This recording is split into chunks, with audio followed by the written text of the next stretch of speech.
Bienvenidas y bienvenidos a Escuela de Cuadros. Este es un programa de formación y de debate de la teoría marxista.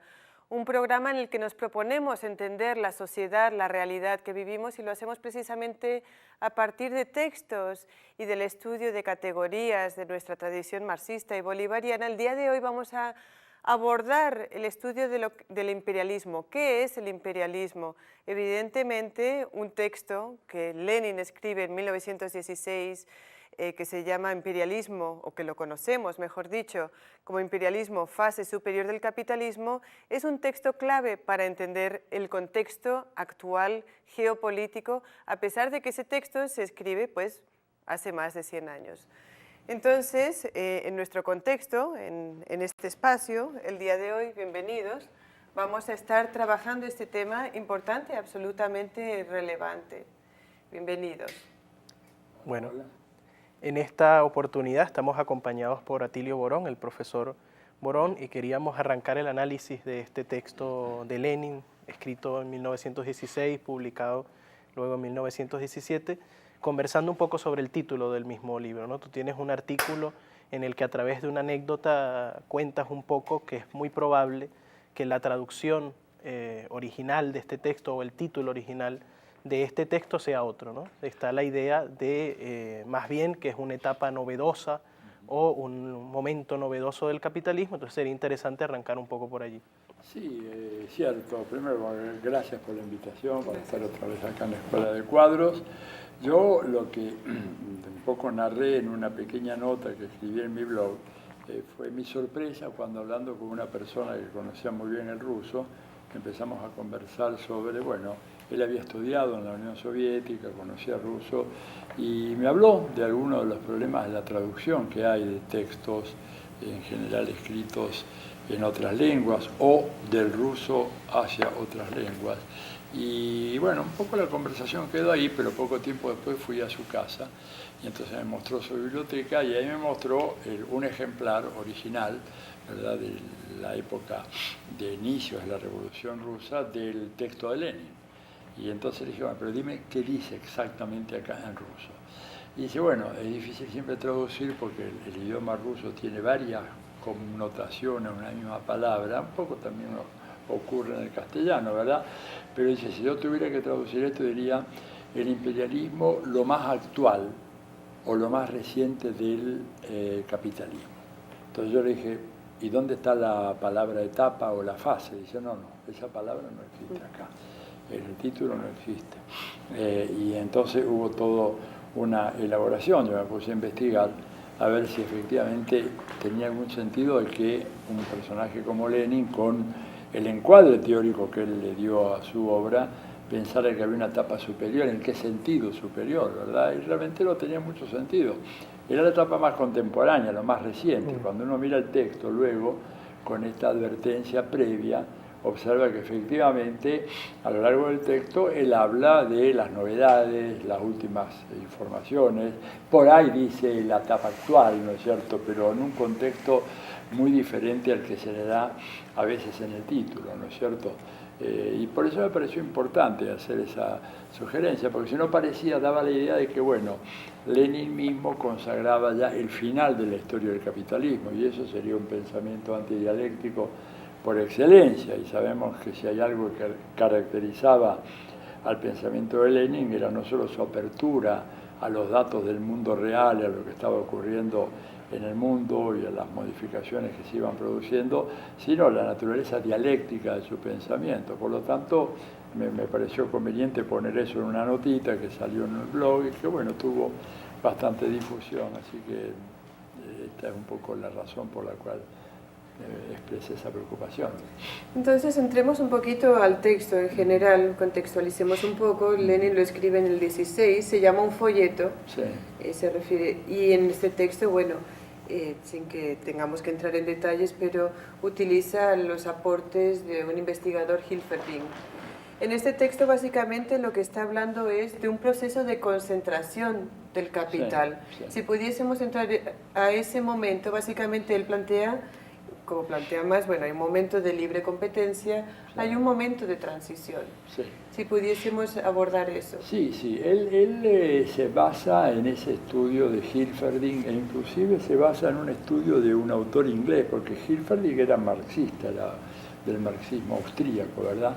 Él trabaja sobre Hobson también, que publica antes que Hilferding un texto en Inglaterra sobre el imperialismo, estudios sobre el imperialismo se llama, y que a Lenin impresionó muy vivamente porque aportaba muchos datos. Y evidentemente uno de los datos que surgían de esos estudios era el carácter crecientemente concentrador del capitalismo, ¿verdad? Y la conformación de los grandes monopolios. Él es un testigo privilegiado, el primero que da la voz de alarma sobre una tendencia que había sido tempranamente avisorada, ¿verdad?, por Marx en el Capital, pero Marx no había tenido ocasión de verla en funcionamiento, aunque él un poco ya plantea claramente estas tendencias hacia la concentración y centralización del capital. Pero en la época, recordemos, Marx muere en 1883, todavía era demasiado prematuro, el capitalismo venía además de una crisis muy profunda, había entrado en 1873 en una crisis depresiva muy profunda, de la cual recién saldría en el año 1896, o sea, 13 años después de la muerte de Marx. Entonces él de alguna manera no pudo ver ese fenómeno de la concentración. Algo vio de esto Engels, pero quien primero lo observa con toda su claridad es Lenin, a partir de esta contribución inicial de Hobson y de Hilferding. Y efectivamente el grado de concentración que él comienza a ver es notable y pone fin a un periodo, ¿verdad?, que es el periodo de la libre competencia. Él dice que ese periodo de la libre competencia, que había sido tan importante en la historia del capitalismo, desde los albores del sistema, sobre todo, yo diría, desde la revolución industrial y más precisamente desde la abolición de la ley de granos, la ley de granos en Inglaterra, en 1846, que es cuando realmente se instala el liberalismo global a nivel del comercio internacional, porque antes eso estaba muy restringido, ¿verdad?, por las políticas proteccionistas de Estados Unidos, mismo de Inglaterra y por supuesto de Alemania. Pero en 1846 esto se plantea con gran claridad, pero esa edad, esa edad del capitalismo, de la libre competencia, concluye, digamos, cuando se produce la conformación de los grandes monopolios. Y esos grandes monopolios, de alguna manera, Lenin plantea, bueno, establecen un marco socioeconómico y político profundamente desafiante para las tareas de la clase obrera y para la revolución socialista. De ahí la importancia de ese primer análisis de Lenin y de la caracterización que él hace del imperialismo en aquel momento, caracterización, ¿verdad?, que sigue en sus rasgos generales, sigue siendo válida hasta el día de hoy, excepto algún detalle que luego, si quieren, podemos mencionar, pero que es insuficiente. O sea, podemos construir a partir de eso, pero no pensar de que el imperialismo contemporáneo puede ser totalmente explicado solamente apelando a la obra aquella de Lenin, porque, digamos, los cambios que ha habido fueron muy importantes, que no desmienten lo que Lenin dijo en aquel momento, solo que el capitalismo es un sistema normalmente dinámico, sigue avanzando, y por eso la necesidad de hoy retomar el pensamiento de Lenin, y por eso estoy muy a gusto acá, justamente rindiendo el homenaje a esta obra, que ha sido una obra pionera que abrió un horizonte de interpretación del capitalismo de la época como nadie lo había hecho antes. Hay una cuestión interesante en términos no solo de lo económico, sino del pensamiento dialéctico, los conceptos, que está muy presente en la primera parte del libro, que es esta idea de, bueno, el capitalismo nos vende libre mercado y vende en un discurso ideológico una tendencia que en la práctica, en lo concreto, no se da, sino que el libre mercado, al contrario, lleva al monopolio y lleva todo lo contrario de lo que es el discurso capitalista, que incluso no lo ve en la política también, ¿no? Esa idea de libertad que no termina siendo libertad de ninguna forma, sino todo lo contrario, ¿no? Te venden una cosa y al final, en la práctica, la tendencia es completamente al revés. El libre mercado es un dispositivo por el cual precisamente estas tendencias hacia la centralización y concentración del capital se desarrollan sin ninguna clase de freno, sin ninguna clase de control. Por eso es que producen exactamente su contrario. El libre mercado, con su dinámica, lo que hace es concentrar, y por lo tanto, cuando uno habla de los mercados autorregulados, los mercados no es que se autorregulan, hay un regulador de los mercados y ese regulador de los mercados es el capital monopólico, que es el que los controla. La gran disputa es si no se puede establecer un mecanismo distinto de regulación a cargo de las autoridades públicas, que es un poco lo que se ha tratado de hacer a partir de la introducción del keynesianismo, ¿verdad? Introducir marcos de regulación de los mercados. ¿Por qué? Porque los mercados son creaciones letales, ¿verdad? Eso muy pocas veces se menciona. Tienen una tendencia autodestructiva y tienen una tendencia a ser predatorios, los mercados de la propia sociedad. Eso lo plantea Marx en relación, por ejemplo, en unos pocos pasajes en el Capital sobre la destrucción del medio ambiente, en donde Marx ya nos alerta sobre la posibilidad de que el desenfreno del desarrollo del capitalismo pudiera producir una hecatombe en el medio ambiente, ¿verdad? No lo dice con estas palabras, pero claramente lo insinúa así. Pero hay un autor, que es un autor de la Segunda Guerra Mundial, que es Cal Polanyi, que plantea que justamente los mercados son inviables, no solamente en el largo plazo, en el mediano plazo, porque al considerar a la naturaleza, a la especie humana y a la moneda como mercancías, eso produce la destrucción de las sociedades, ¿verdad? Entonces todo esto va en línea con esta observación de Lenin, que dice, bueno, todo esto se acentúa en ese momento, en lo actual del capitalismo, que es la fase imperialista. En el texto de Lenin plantea que hay 5 características, las voy a leer muy rapidito para que resaltes alguna de ellas. Bueno, la primera es la concentración de la producción y del capital, o sea, los monopolios, eso ya básicamente por allí apunta lo que veníamos trabajando. La fusión del capital bancario con el industrial, eso es importante, algo que deberíamos tocar. La exportación de capitales, las asociaciones internacionales de monopolios, y el fin de las viejas formas de colonialismo, pero una suerte de nueva repartición del globo terráqueo, sí. No, yo creo que esas características en general siguen siendo válidas, de verdad. Esa fusión del capital productivo con el capital bancario, que da origen a lo que hoy llamamos capital financiero, se produjo. ¿Cuál es la diferencia? De que se produjo a una escala que jamás hubiera sido soñada por Lenin. Citó a Lenin en 1916, cuando él escribía este panfleto, como él le llama, panfleto o ensayo popular. Le decía que la circulación mundial diaria del capital financiero sería superior al del Producto Bruto Mundial. Hubiera pensado que habías tomado demasiada vodka y que estabas borracho y que eso no podía ser. Sin embargo, eso hoy lo comprobamos simplemente con un smartphone, buscando la velocidad de circulación y el volumen fenomenal de la especulación financiera. Y esto te lleva al otro tema. En esa fusión del capital financiero, el capital bancario y el productivo, el que lleva las voces de mando del capital financiero. O sea, si hay una pugna interburguesa que se resolvió, ¿verdad?, en el periodo posterior a la Segunda Guerra Mundial, en donde hubo todo ahí una especie de pulseada entre el capital industrial y el capital bancario, el capital financiero, era, bueno, ¿quién iba a dirigir el proceso de acumulación? Y esa pugna se resolvió claramente a favor del capital financiero. Hoy en día es él quien comanda el proceso de acumulación a escala mundial, y por lo tanto eso tiene implicaciones muy, muy serias, porque la hegemonía del capital financiero, por ejemplo, coexiste con el estancamiento prolongado de la economía, porque el capital financiero no necesita la producción ni la venta para poder prosperar, simplemente se maneja, digamos, con otros criterios y fundamentalmente con otros recursos, por ejemplo, las tasas de interés y todo lo que es la operatoria bancaria. Bien, en el siguiente corte seguramente abriremos, porque nos gustaría que planteases la cuestión de la repartición del mundo, ¿no? Eso será en el siguiente bloque. Estamos en la Escuela de Cuadros, estamos estudiando un texto de Lenin sobre el imperialismo de 1916. Ya volvemos con más de este programa. Recuerden que en el próximo segmento también vamos a estar viendo un micro breve sobre la vida de Lenin. Ya volvemos con este espacio de debate y de estudio.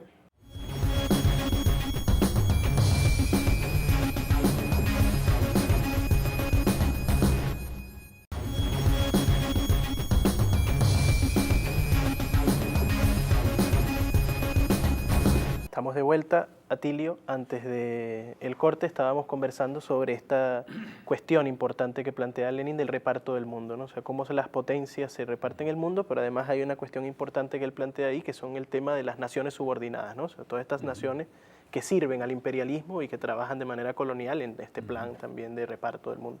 Sí, no, él percibió muy claramente esa tendencia, ¿verdad?, al reparto del mundo por parte de las grandes potencias, que a su vez las grandes potencias estaban dominadas por los grandes capitales, por los grandes monopolios.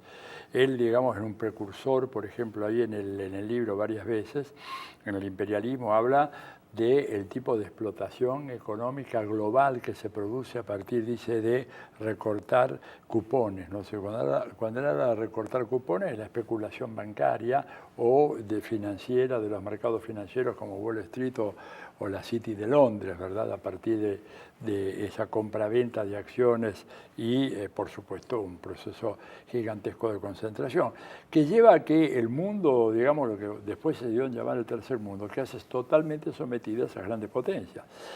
Hay dos maneras de someter a los países del tercer mundo, ¿verdad? Los países atrasados o de la periferia. Esto lo dijo muy claramente John Adams, un presidente americano a los inicios de la vida independiente de Estados Unidos, por las armas o por la deuda.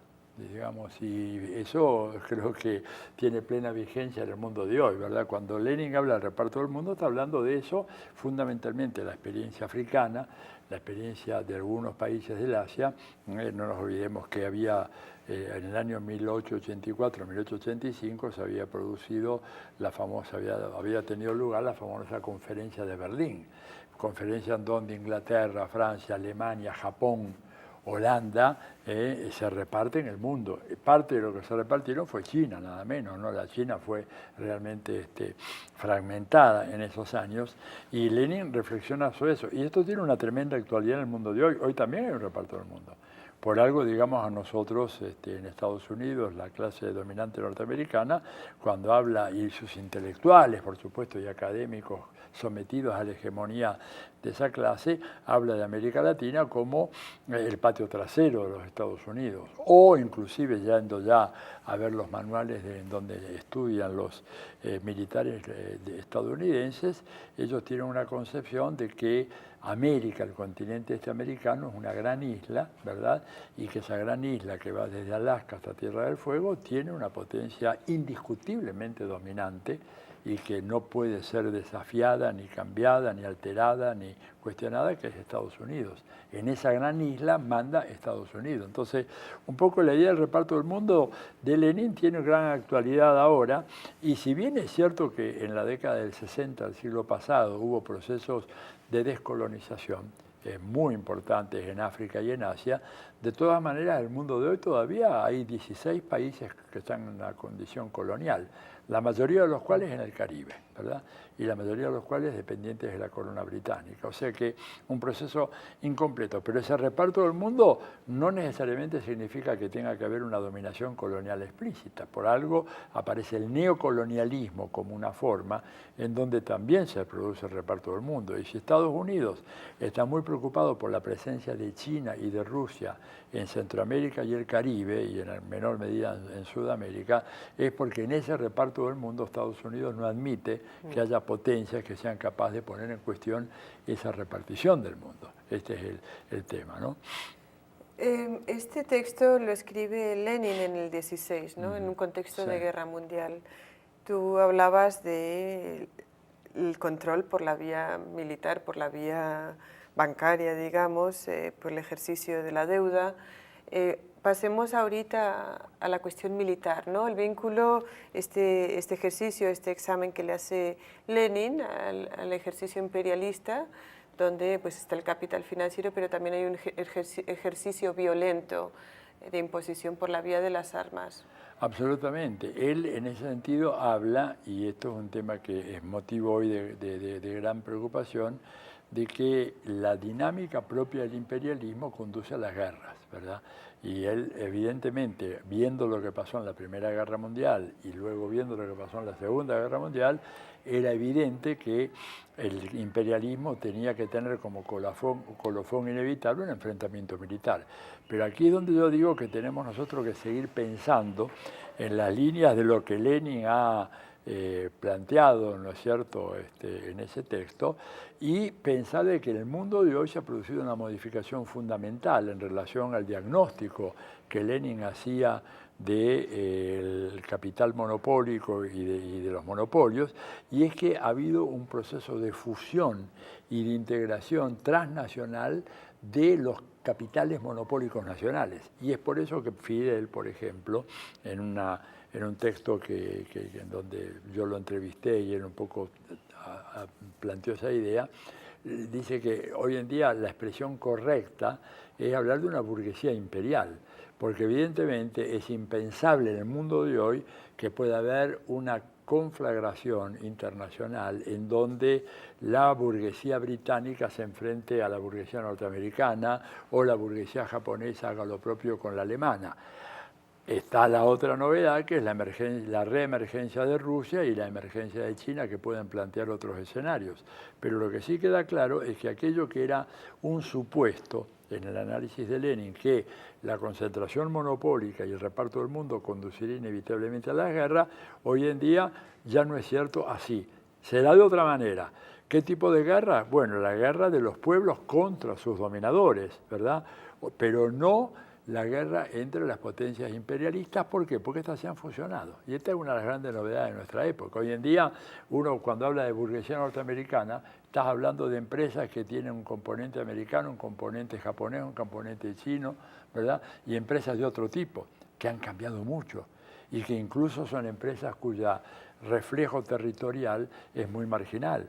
Lo digo así como un punto, por ejemplo, hoy en día nosotros estamos acostumbrados todavía a la vieja usanza de pensar, por ejemplo, cuando se nos habla de grandes empresas monopólicas, hablamos, por ejemplo, de las automotrices, ¿no es cierto? Se dice, bueno, mira, la General Motors, en una época se decía 600.000 trabajadores en todo el mundo. Bueno, pues resulta que hoy en día, cuando uno mira el valor en Wall Street de una empresa como General Motors es inferior, por ejemplo, al que tiene una empresa como Uber. Esta empresa, digamos, que simplemente no produce absolutamente nada, tiene como 180.000, no son trabajadores, gente vinculada a ella, a los cuales no les paga ningún salario, ¿no es cierto? Y sin embargo esa empresa tiene un valor en Wall Street superior, muy superior. Ni hablemos del valor de Google, por ejemplo, o de Microsoft, o de Apple, que es 10 veces superior al que tiene, por ejemplo, la General Motors. Bueno, estos son todos cambios a los cuales Lenin seguramente hubiera prestado muchísima atención, porque una forma de lucha contra el capital monopólico tradicional puede ser inapropiada en momentos actuales en donde tenemos que vernos con estas grandes concentraciones monopólicas que sin embargo no tienen una referencia inmediata territorial ni que tienen una masa directa de trabajadores sobre las cuales trae la plusvalía, que tienen un proceso de formación de ganancia que pasa por otros mecanismos. Sí, aún así, igual tú mismo habías abordado varias veces la crítica a la otra tendencia, ¿no? Que es esta tendencia de mirar el imperio como una forma diluida y no localizada, sí, al mismo tiempo que bueno, siguen estando los aparatos militares que si tienen que los estados-nación utilizar sus aparatos militares para imponerse, siguen estando ahí. Absolutamente, eso sigue estando ahí, por eso es la pertinencia del análisis de Lenin el día de hoy, ¿no es cierto? Lo que pasa es que hoy tenés más Estado que nunca para cumplir funciones represivas y de creación de un orden jurídico capaz de facilitar el proceso de explotación y opresión de estas grandes corporaciones, ¿verdad? Y además para controlar a las poblaciones. Y por eso la idea de que con el avance del libre mercado, del capitalismo, los estados tienden a diluirse, esto está un poco en toda esta teorización tan confusa de Michael Harry y Tony Negri, no tiene ningún sentido, todo lo contrario. Además, el imperio no es virtual, el imperio es profundamente real. Lo que pasa es que muchos de los agentes que hoy son aquellos mediante los cuales se procesa los vectores de la dominación imperialista han cambiado. Y nosotros como marxistas tenemos que estar muy atentos a ese tema, ¿verdad? Es decir, hoy en día tenemos un capitalismo en donde resulta que las más grandes empresas son empresas que no producen bienes de ningún tipo, ¿verdad? Caso de Uber, por ejemplo, simplemente conecta gente que quiere viajar con personas que están dispuestas a hacerles el viaje. Disculpa, incluso pues Nike, una empresa de zapatos, realmente ellos no tienen plantas donde se hagan zapatos. Incluso un caso tan concreto que en principio es capital productivo, pero que en realidad opera de otra forma. Sí, o toma los dos grandes gigantes, los tres grandes gigantes hoy en día en Wall Street son Apple, Amazon y Google, y Microsoft, perdón, Microsoft. Digamos, ¿qué vende Microsoft? Bueno, te vende estos, pero en realidad la mayoría de los productos de Microsoft son productos que han sido simplemente contrabandeados o copiados sin pagarle, pero tienen una capacidad financiera y económica fenomenal. Y estos son los enemigos principales que tenemos en este momento. De hecho, hablando de eso, yo creo que nos puede ayudar para el caso concreto de Google, por ejemplo, o de Microsoft, aún mejor, para afinar un poquito sobre lo que es un monopolio, porque no sé si nos ha quedado claro, si lo hemos planteado ya. Evidentemente, Microsoft tiene el monopolio sobre una serie de programas que necesitamos prácticamente todas y todos. Entonces, exactamente, ¿qué es un monopolio? Es el control sobre algo, sobre un bien, sobre un conocimiento. Sobre un bien, sobre un conocimiento, sobre una práctica social. Hoy en día no es tan solo un monopolio sobre un producto físico, digamos. Cuando vos tenés que escribir, y para poder escribir en la tecnología, uno puede volver a escribir a la antigua, ¿no es cierto?, con pluma de ganso y tinta, pero si hoy quieres escribir con la tecnología moderna, resulta que necesitas tener una licencia de un señor que es el que te permite escribir. O sea, es un monopolio terrible, tremendo, ¿no es cierto? Y que esto ha generado, en el caso europeo, ha habido muchas demandas en contra de Microsoft e incluso en contra de Google. Y esto además está acompañado por otro rasgo del monopolio que lo señala Lenin, que es el control político. Porque estos monopolios no solamente son monopolios desde el punto de vista del ofrecimiento de un cierto servicio, sino que también establecen ciertas normas. Por ejemplo, que vos podés a partir de ellos poner cierto tipo de mensaje, pero otros no te son permitidos, ¿verdad? A mí, por ejemplo, me han bloqueado ayer o antes de ayer una nota que yo escribí sobre la situación acá en Venezuela, me la bloquearon durante 2 o 3 horas, después se armó un pequeño escándalo y la liberaron, pero decía que yo estaba incitando el odio social. Yo simplemente estaba describiendo que había una situación de enfrentamiento social en un país como Venezuela o en la Argentina o en Brasil, y que ese enfrentamiento social desgraciadamente podía desencadenar en episodios violentos. No era que yo incitaba a la violencia, decía, mira, acá hay una situación que está dando origen a la violencia, y de inmediato, pero fíjate, a los segundos, no tardó 10 segundos en aparecerme un mensaje diciendo incitación al odio social, eso está en contra de las reglas, ¿no es cierto? Bueno, tuve que hacer una serie de apelaciones que por suerte esta vez me hicieron caso y como a las 2 horas eso se repuso, pero hubo otras veces en las cuales estuve una semana absolutamente fuera del juego, ¿eh? O sea que el monopolio es control político también, no solamente monopolio de bienes económicos, de servicios. Y yo quiero que en el próximo segmento hablemos de esto, que lo mencionaste anteriormente, el control por la vía de la deuda. Y también otra serie de actualizaciones, porque precisamente tú escribiste un texto que trabaja el tema del imperialismo, un libro que trabaja el tema del imperialismo, donde tú haces una serie de apreciaciones, actualizaciones al tema. También, digamos que trabajaremos brevemente Bien. Chávez como gran antiimperialista, o sea, por lo menos tenemos que reconocer sus aportes en este sentido. Entonces eso en el último segmento de Escuela de Cuadros, aquí donde estamos estudiando un texto de 1916 de Lenin sobre el imperialismo. Ya volvemos con más de Escuela de Cuadros.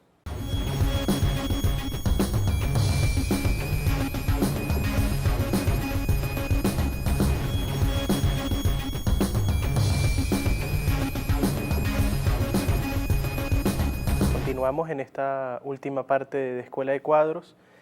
Atilio, tú has hecho un importante aporte y actualización de algunos debates sobre el tema del imperialismo en este momento y América Latina, entonces quisiéramos también conversar un poco, bueno, ya hemos ido adelantando sobre este mismo tema, pero complementar. Sí, digamos, tratado justo con muchos otros autores marxistas que hemos ido un poco construyendo sobre lo de Lenin, ¿no? Ya hablábamos un poco de las empresas, el carácter nuevo de estas grandes empresas capitalistas que han dejado atrás las viejas empresas tradicionales, productoras de bienes tipo Ford, General Motors, etc.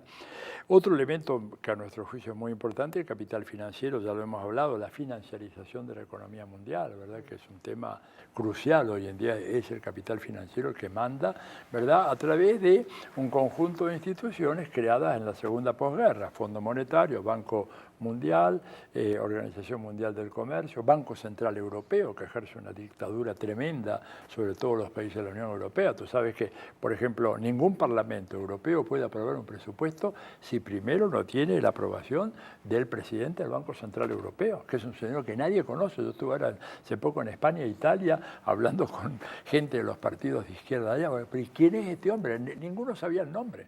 Nadie lo escogió. Nadie lo escogió, no es responsable ante nadie. Sin embargo, por ejemplo, Pedro Sánchez, que le había impuesto al presidente Maduro hace un tiempo 8 días para que llame a elecciones, está con un problema gravísimo con su presupuesto porque se demoró más de un mes en presentarlo, porque este señor, que no sabemos el nombre, es un alemán, nomás es eso, que es el que da el ok, le negó la aprobación del presupuesto a España. Entonces, fíjate vos el grado de poderío que tiene el capital financiero. Y la otra gran innovación, que Lenin no pudo verla, y apenas le empezó a ver Gramsci en la década del 30 del siglo pasado, ¿verdad?, es la fenomenal industria cultural que ha armado el capitalismo contemporáneo. Cuando vos comparás el imperio británico, ¿verdad?, con el imperio norteamericano, para tomar los dos últimos grandes imperios, el imperio británico se mantenía por la vía del comercio, por la vía de las armas, ¿no es cierto?, y en mucho menor medida por la vía de lo que era la dominación ideológica y cultural. Si bien algunos segmentos de nuestras sociedades en América Latina eran anglófilos y por lo tanto imitaban algunas costumbres, modales, vestimentas, etcétera, de los británicos, la mayoría de la población no lo era. Sin embargo, el capitalismo estadounidense, el imperialismo estadounidense, después de la Segunda Guerra Mundial, desarrolló un programa fenomenal, ¿verdad?, de dominación ideológica, penetración cultural, a través de Hollywood, ¿verdad?, y a través de toda esa industria cinematográfica, fílmica, que hace que hoy, al día de hoy, aproximadamente el 75 o el 80% de las imágenes que circulan en el mundo sean producidas en los Estados Unidos de América.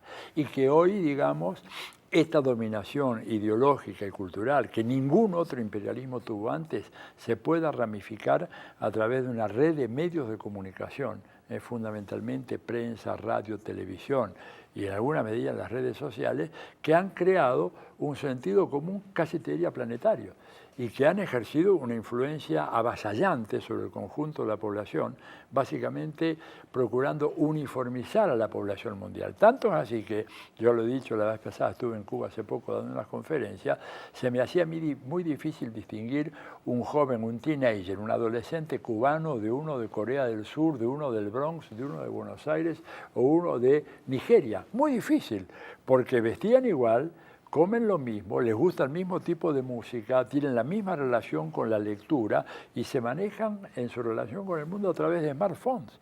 Bueno, esto es un producto cultural e ideológico de una importancia extraordinaria, que le da una fuerza enorme al imperialismo y que nos crea obstáculos, yo no digo insalvables de ninguna manera, pero sí obstáculos de primer orden, que van mucho más allá. Tú puedes tomar una fábrica. Yo he vivido, por ejemplo, en Chile en los años de la Unidad Popular. Podíamos tomarnos una fábrica, echar a los patrones, forzar la expropiación de la fábrica. Pero ¿cómo tomas Hollywood? ¿Cómo tomas Netflix? ¿Cómo tomas todo este enorme aparato cultural que no está en ninguna parte? ¿O dónde está? ¿Dónde se genera? ¿Cómo es, verdad? Y además que circula por canales que los americanos dominan, porque fíjate el dato interesante, la India produce mucho más películas de largometraje, casi el doble que Hollywood, ¿Quién de nosotros ha visto una película india? Solamente que es 1 billón de personas que viven en la India. Claro, son más, son 1.200 millones de personas. Bueno, pero no salen de ahí. Yo te digo, yo vi una película india, una sola en mi vida. En realidad, sí, India, una sola, cuando yo vivía en Inglaterra. ¿No es cierto? Y evidentemente era un producto cultural tan autóctono que tú tenías que hacer un esfuerzo para quedarte y aguantarte la hora y media o 2, ¿verdad?, de esa película. Y además, ojo, los canales de circulación en América Latina están todos controlados por Estados Unidos. Si tengo un minutito, agrego una cosa. En México, los 20 películas más vistas en el año 2015 o 2016, una estadística de la UNESCO, en México fueron todas de los Estados Unidos. En Brasil, de las 10 películas más vistas, todas películas norteamericanas. La única excepción a la regla fue la Argentina, milagrosamente en aquellos años, ¿verdad?, en donde de las 10 más vistas eran 8 americanas y 2 argentinas. Pero fíjate, Brasil, que fue el país que generó el Cinema Novo, el nuevo cine latinoamericano. Pero ¿qué pasa?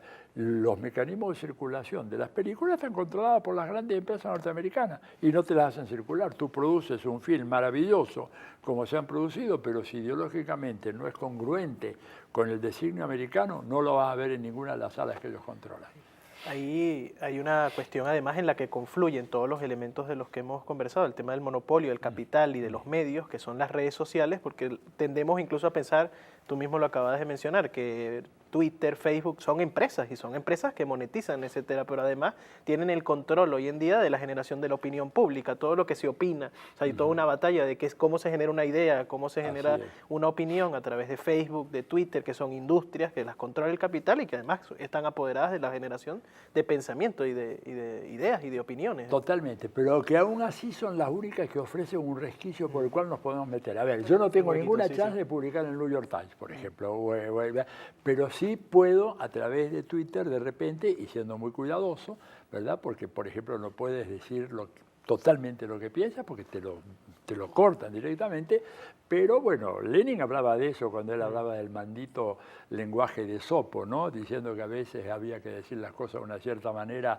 no frontal, porque si no los censores te lo cortaban. Pero ahí tenemos posibilidad. Y yo diría lo siguiente, fíjate que en la crisis que hubo en Venezuela a propósito del ¿cómo se llama?, de la famosa ayuda humanitaria y la gandola y toda esa historia del puente allá, esa batalla ideológica, cuando empezó, estaba perdida de nuestra parte. Sin embargo, las redes sociales y todo lo que son las televisiones y las radios y la televisión comunitaria popular en este país fue de tal influencia que no te digo que se equilibró, pero que por lo menos hoy la situación que quedó después de aquellos incidentes es de tal importancia que gracias a esas redes sociales se ha logrado neutralizar buena parte de las mentiras sistemáticas que la prensa estuvo diciendo sobre Venezuela en aquellos acontecimientos. O sea, ahí tenemos un territorio, y yo lo que siempre digo, nosotros estamos en una guerrilla mediática, tenemos que asumir eso, o una guerra mediática, y tenemos una Kalashnikov en nuestras manos, que es un teléfono celular. ¿Cuál es el grave problema? Que la gente no sabe usar los Kalashnikovs celulares. Por ejemplo, lo que sí, yo... pero tampoco todo el mundo tiene acceso a las mismas vías. No, sea, evidentemente... pero fíjate que el otro día yo estaba dando una conferencia, ¿no es cierto?, en Caracas, en un lugar donde había mucha gente, y dijeron, ¿quién de ustedes tiene teléfonos celulares? Todos levantaron la mano, todos tenían. ¿Son smartphones? Son smartphones. ¿Quién está transmitiendo esta conferencia?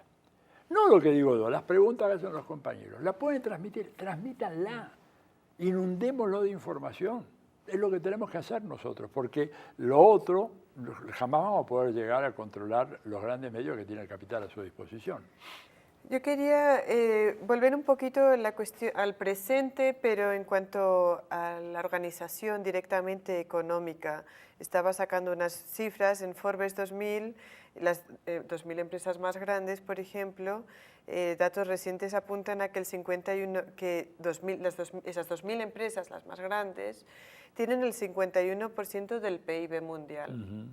Pero allí también hay otros datos que me llaman la atención, como que entre las más altas, por ejemplo, la primera o segunda, depende de los años últimos, es un banco chino. Hay empresas del capital chino que están allá en los top 10, digamos, en los top 10.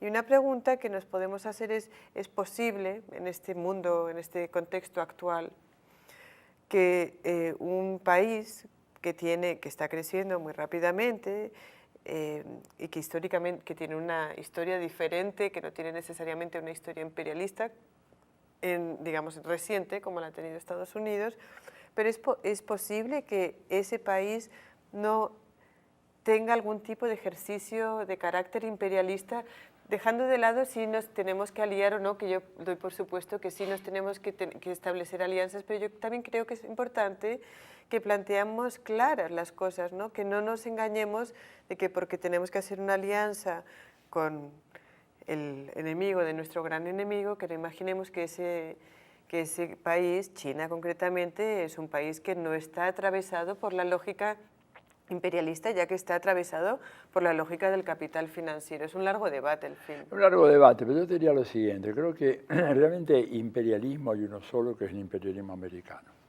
Después puedes tener países con una gravitación económica o política excepcional. Digo, hablar de Rusia como imperialismo a mí no tiene mayor sentido. El único país que tiene cerca de 1000 bases militares en todo el mundo es Estados Unidos. El único país que tiene la mitad del gasto militar mundial, ¿verdad?, en sus tesoros es Estados Unidos. China tiene una sola base militar fuera de su territorio, en las cercanías del Mar del Sur de la China, y Rusia tiene 2 bases militares en Siria, en el Mediterráneo, punto, nada más. Y además ni China ni Rusia tienen la presunción hegemónica que Estados Unidos tiene en relación a nosotros. O sea, cuando Estados Unidos habla sobre América Latina, habla de algo que a ellos les pertenece, esa es la creencia profunda, ¿no es cierto?, a nivel de la clase dominante norteamericana.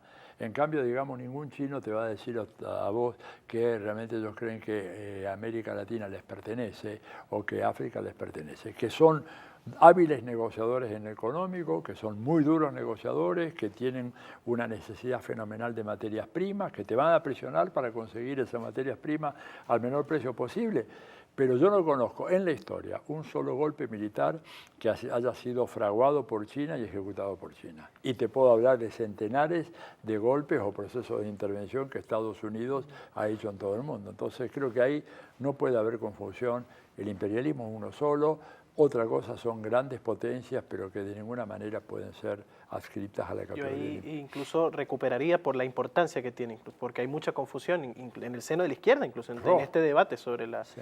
que recuperaría 2 temas que tú acabas de plantear. Uno, la presencia militar, o sea, y el ejercicio de la fuerza, históricamente, no es solo la presencia, sino el ejercicio de facto de la fuerza, y luego la aspiración y la imagen que tienen del mundo en el país que es imperialista, es decir, para poder entender por qué otros países que también son potencias y que también se disputan espacios, pero que no tienen la característica para llegar a ser definidos de esa manera. O sea, mira, yo diría esto para sintetizar. En el ADN del origen de la sociedad norteamericana está la idea de que Dios los puso en esta tierra para llevar la libertad, la justicia, la libertad y los derechos humanos por todo el mundo.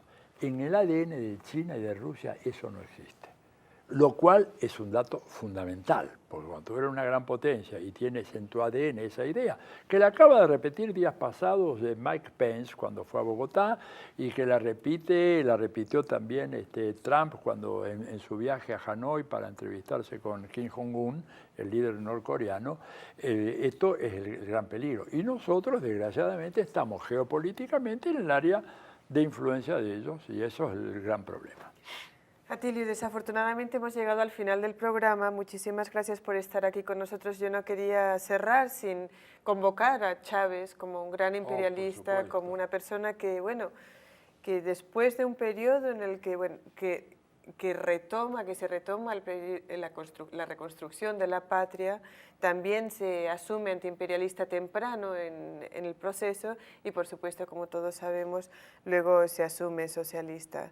Sí. Entonces, gracias de nuevo. No, gracias y oportuno porque Chávez fue el que hizo revivir el espíritu antiimperialista que en América Latina lamentablemente había sido adormecido porque a pesar de la epopeya de Fidel, pero Cuba muy aislada no podía hacer oír su voz en el continente. Cuando viene Chávez cambia totalmente y el antiimperialismo se transforma en una agenda concreta de nuestros pueblos. Así que oportuno tu comentario.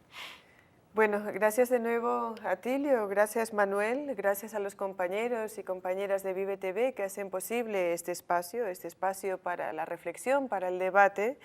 Recuerden que Escuela de Cuadros se transmite por Vive Televisión y también que pueden descargar todos los programas de Escuela de Cuadros en YouTube. En YouTube busquen Escuela de Cuadros. Allí no solamente pueden descargar los programas, pero también los textos que abordamos. Les recomendamos entonces el estudio colectivo o individual de nuestros textos porque para entender y para transformar nuestra realidad, nos toca estudiar realmente. Asimismo, les recordamos que Escuela de Cuadros tiene un canal en Twitter, Escuela Piso Cuadros. Nos encontraremos en un próximo espacio de formación y de debate. Entre tanto, de nuevo, les convocamos al estudio y a la reflexión. Hasta la victoria siempre, venceremos.